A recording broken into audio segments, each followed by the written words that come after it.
Good morning, scallywags. My name's Danny. My name is Shboo, and welcome to the show. Fast forward about 4 months, I revisited the idea of standing in line and holding prime spots for customers, and Same Old Line Dude, singular, was born. Well, gang, today is Thursday. And as always, that's our rant day, our whatever we want to throw out. Fridays are rant day. It's a floating topic. It's a floating topic day. Yeah. Today we're doing things you didn't know you could do. Different options that are available to you, jobs, or just things that you can rent or do that you never would have thought possible. For example, you could actually get yourself a job being an odor judge. An odor judge. Yeah. Tell me if this sounds like something you might be down for. An odor judge performs odor tests to rate the effectiveness of hygiene products like soaps, body washes, deodorants, mouthwash, depending on what's being studied at the time. They'll smell the armpits, feet, or breath of a subject and rate the odor on a scale of 1 to 10. One particular odor tester during her 15-year career said she sniffed approximately 5,600 feet, an indeterminate amount of armpits, for which she won the Guinness Book of World Record for most feet and armpits sniffed. That's a thing. Yeah, that's so you have a goal out there. If you want to be in the Guinness Book of World Records, that's something you can go go out for. And sniff about 6,000 feet in armpits. Yeah, and there you go. You'll be there. Guinness Book of World Records. Next up, I've got professional mattress jumpers. Now that sounds like fun. Men get paid to jump on mattresses, and there's nothing funny about it. Mattress. Let's see. People refuse to understand its work, said professional mattress jumper Ruben Reneos. It's not for everybody. There's a right and a wrong way to do it. Apparently the wrong way is if you fall off and crack your skull open, and then worst week Wednesday. Worst week, yeah. That's the wrong way to jump on a bed. They're trained members of the team. It's not a trampoline, for goodness sakes. It's a $2,700 mattress. Oh my god. This is not a game, bouncing up and down. Well, speaking of beds, you can actually, for about $80 an hour, you can hire yourself a professional cuddler. They'll come out to charge about $80 an hour to come out and snuggle with a complete stranger. The downside of this, the work comes with its share of emotional burdens, says Portland-based cuddler Samantha Hess. I mean, obviously, sometimes you're going to get someone that you don't want to cuddle with for an hour, and sometimes you're going to get somebody that you just don't want to let go. Yeah, that's true. I'll cuddle you for an hour. I'm sure you would. How about a professional pencil sharpener? For about $15 an hour, David Reese of Artisanal Pencil Sharpening says he will sharpen your pencils carefully and lovingly. He generally does number 2 pencils for clients, but he's not above doing more artistic style pencils. So now this is becoming Worse Week Thursday because you are now having a worse week than this guy because this guy's making $15 an hour to sharpen pencils. You can hire a professional mourner. So if someone dies, don't have enough people at your funeral, I guess. I don't know. You weren't loved enough? Maybe, I don't know, no friends. You can actually hire someone to attend a funeral and grieve for the deceased. There's a company in England called Rent a Mourner. Specializes in the industry, offering mourners for 2 hours for about $70. It's not bad. It's not a bad price. Not a bad price at all. For a completely stupid thing, but hey. You got one that actually goes along with that, don't you? You rent a goat. There actually is a website out there, rentagoat.com, you can rent a casket. You can rent. Yeah, you can rent a casket. You can rent a goat. You can rent an island. These are real things. You can rent a little person. Yes, Scoochie. Do the goats do yoga? Throwback Thursday! Hey! For as little as $120 for an afternoon, you can rent a flock of goats to mow your yard if you're lazy. For $250, you could rent your own casket. And for an astounding $3,000, you can rent an island off of British Columbia. Now, I'm actually kind of mad. We do a lot of research for this show, especially myself, because I do all the editing and things during the week. So I have to look up clips and find articles and things like that. Well, apparently there's a job out there that a professional TV watcher where you can make $500 to $600 per week watching TV.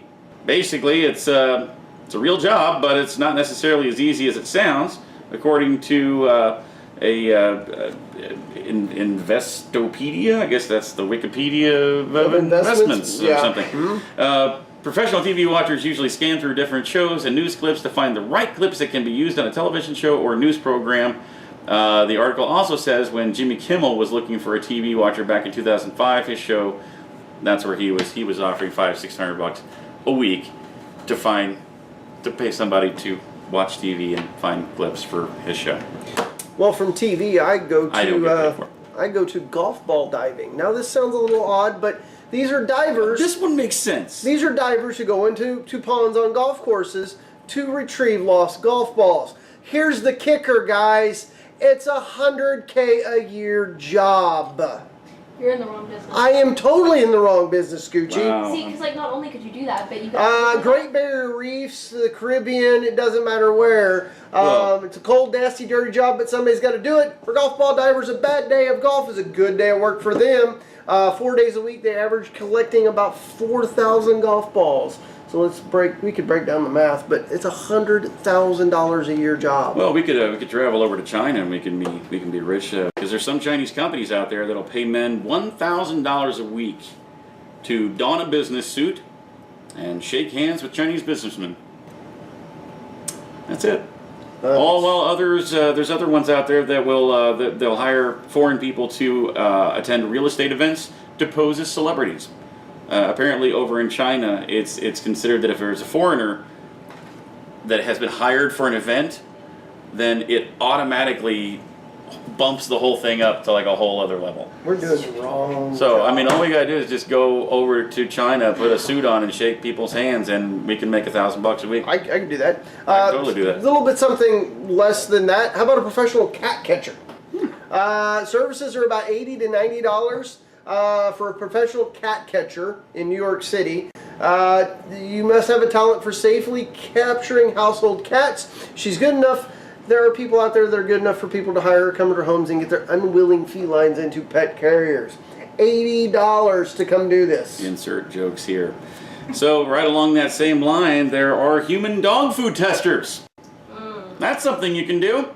Get hired by a pet food company to test the quality of the products, also evaluate the nutritional value, and they do usually, it says usually, so it implies that sometimes they don't, but usually spit the food out once they've tasted it. Oh, yummy. You could taste dog food for a living. So we're going to go from dog food tasting to Professional Urine Farmers.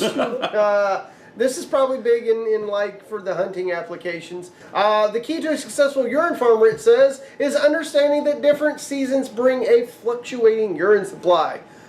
Who knew? You can sell your own poop, too. Yeah, it all depends on how thirsty the deer are. In the summer, when it's hot, they drink. Thirsty. Whoa. You're farming urine and you're... No. Talking about the deer. Okay. Talking about the deer. That totally came off right. Talking about the deer. How much urine you can farm depends on how thirsty you are. I mean, it's a tough job, but somebody out there has got to do it. Wow. Hey, it ain't rocket science, they say. Put a bucket in there. When he starts riding the dough, she it went dark. Anyway, you can say you're going to a show. If you're like us and you like going to movie premieres or whatever, but the line is like a mile and a half long, you can actually hire a professional line stander. Do one thing most of us have no patience for, which is wait in line. These professionals are especially busy during big sales, think Black Friday, things like that. Production launches, like the new iPhone releases, for example. This is actually where the whole thing started, was with one of the iPhone releases. A guy. See, I would have figured it'd probably been like a Star Wars premiere or something. A professional line stander, it makes about $1,000 a week. Oh wow! To stand in line. From standing in line to professional cheese sculptors. Why cheese? Well, Michelangelo used marble. Cheese sculptors use cheese. What drew this sculptor to materials is strong affinity for tangy cheddar. And the product cheese states in the nation Wisconsin. No, Kaufman says, the cheese found me. So it wasn't going out and looking to create a product. The cheese cheese came to As them. if we needed more reasons to call them cheeseheads. Exactly. Well, I've got one more here, and I saved the best for last. You can actually get a job, and this is a $60,000 a year job. Chicken sexer. I'm going to let that soak in for a minute. And no, it doesn't mean what you think it means. This is somebody that comes out, picks up a baby chick, and decides if it's male or female. Now here's the catch to this. $60,000 a year to do this job. What is the science behind it? There isn't one. It's totally just intuition. That's a rooster. I would think there would be more Hand me my involved. paycheck. I think there'd be more involved in that. You would think so, but no. You can hire a chicken sexer to come out and basically guess if a baby chick is male or female. So now that we've completely ruined your work week, because these people are doing way crazier things than you are and making a Way more money. lot more money. Tell us about your week. If you know of something out there that's odd or strange in the work world, or something you can rent that's just off the wall odd. I actually have two challenges for you for the comments on this one. I would like to know two things. One, what is the most bizarre thing that has ever happened at your job? And two, what is the dumbest question you've ever been asked at your job? I'd like to do a whole episode on that. I think we could. It actually used to definitely- be a hobby of mine to ask people, what's the dumbest question you've ever been asked at your job? And I've got several. I can tell. You know, working in retail for more than 2 decades, I have quite a few. People are dumb. Yes, they are. I actually used to work at one of the biggest news radio stations in the Midwest. Actually, it's one of the top 10, one of the top 5 actually in the country. But I was on the news team there, and there is actually a sign. I won't mention the station's name, but there is actually a sign in the studio that says, and I quote, "People are stupid. Report the news accordingly." So on that note, you know what time it is. Hey, I'm Bill. And I'm Adam. And here's your Russian clip of the day. Существует морское чудовище лохнесское. Лох. От слова лох. Что значит чудовище?